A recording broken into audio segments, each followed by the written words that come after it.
I'm Alanera Embantas. I'm a health scientist. In general, social scientists focus on the study of society and the relationship among the individuals with the society.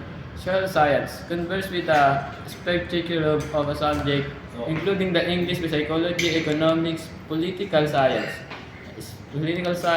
psychology, history, etc. It is clear that society, social science. It is clear that social science is among immense importance of the societies around the world. However, there is still much work to be done to increase the level of support that they receive. Social scientists.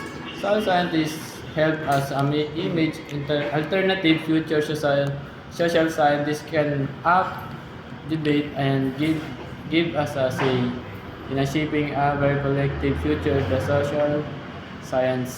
Develop, the social science developed as a field of study during the 19th century.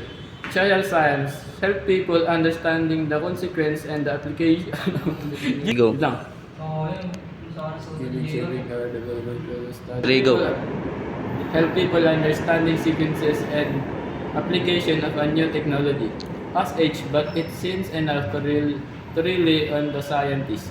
We also need a social scientist to analyze the critique what's going on. That's why we'll make information choices and that shape the future. Social scientists can help us make a sense of financial social science.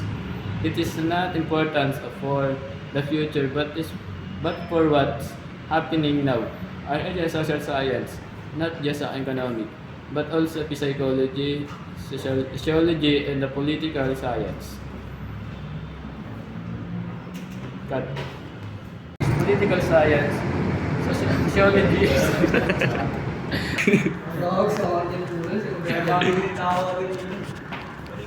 Leading mo tuloy.